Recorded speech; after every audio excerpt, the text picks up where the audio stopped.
تفسیر القرآن آج کا سبق سورۃ النحل آیت نمبر 65 سے 70 تک۔ اعوذ باللہ من الشیطان الرجیم، بسم اللہ الرحمن الرحیم۔ واللہ انزل من السماء ماء فأحیا به الارض بعد موتها ان فی ذلک لآیۃ لقوم یسمعون وإن لکم فی الانعام لعبرۃ نسقیکم مما فی بطونہ من بین فرث ودم لبنا خالصا سائغا للشاربین ومن ثمرات النخيل والأعناب تتخذون منه سكرا ورزقا حسنا إن في ذلك لآية لقوم يعقلون وأوحى ربك إلى النحل أن اتخذي من الجبال بيوتا ومن الشجر ومما يعرشون ثم كلي من كل الثمرات فاسلكي سبل ربك ذللا يخرج من بطونها شراب مختلف ألوانه فيه شفاء للناس إن في ذلك لآية لقوم يتفكرون واللہ خلقکم ثم یتوفاکم ومنکم من یرد الى ارذل العمر لکی لا یعلم بعد علم شیئا ان اللہ علیم قدیر۔ ترجمہ: اور اللہ نے آسمان سے پانی برسایا اور زمین کے مردہ ہو جانے کے بعد اس میں جان ڈال دی۔ یقیناً اس میں ان لوگوں کے لیے نشانی ہے جو بات سنتے ہیں، اور بے شک تمہارے لیے مویشیوں میں بھی سوچنے سمجھنے کا بڑا سامان ہے۔ ان کے پیٹ میں جو گوبر اور خون ہے،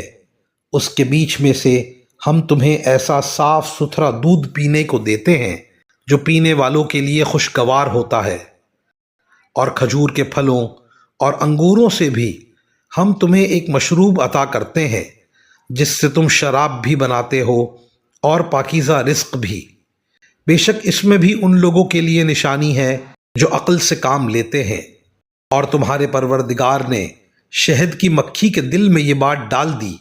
کہ تو پہاڑوں میں اور درختوں میں اور لوگ جو چھتریاں اٹھاتے ہیں ان میں اپنے گھر بنا، پھر ہر قسم کے پھلوں سے اپنی خوراک حاصل کر، پھر ان راستوں پر چل جو تیرے رب نے تیرے لیے آسان بنا دیے ہیں۔ اس طرح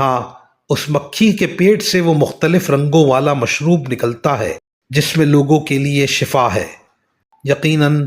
ان سب باتوں میں ان لوگوں کے لیے نشانی ہے جو سوچتے سمجھتے ہوں۔ اور اللہ نے تمہیں پیدا کیا ہے،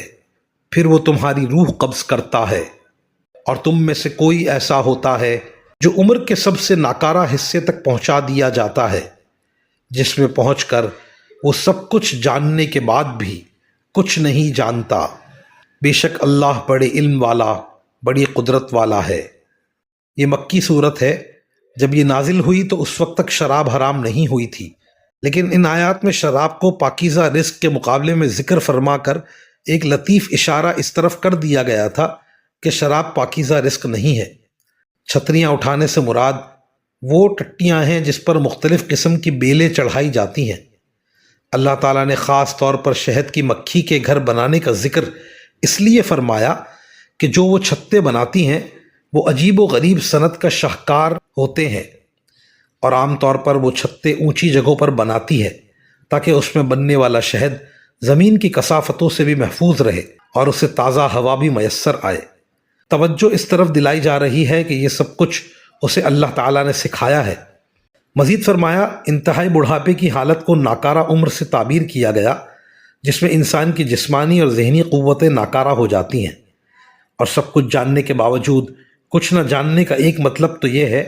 کہ بڑھاپے کے اس حصے میں انسان اس علم کا اکثر حصہ بھول جاتا ہے جو اس نے اپنی پچھلی زندگی میں حاصل کیا تھا، اور دوسرا مطلب یہ ہے کہ اس زمانے میں بکثرت ایسا ہوتا ہے کہ ابھی اسے ایک بات بتائی گئی اور تھوڑی سی دیر میں وہ ایسا ہو گیا جیسے اس کو کچھ بتایا ہی نہیں گیا تھا۔ یہ حقیقت بیان فرما کر غافل انسان کو اس طرف متوجہ کیا جا رہا ہے کہ اسے اپنی کسی طاقت اور صلاحیت پر غرور نہیں کرنا چاہیے۔ جو کوئی طاقت اسے ملی ہے اللہ تعالیٰ کی عطا ہے، اور جب وہ چاہے واپس لے لیتا ہے۔ ان تغیرات سے اسے یہ سبق سیکھنا چاہیے کہ یہ سارا کارخانہ ایک بڑے علم والے، بڑی قدرت والے خدا کا بنایا ہوا ہے جس کا کوئی شریک نہیں، اور بالآخر ہر شخص کو اسی کے پاس واپس جانا ہے۔ وآخر دعوانا ان الحمد للہ رب العالمین۔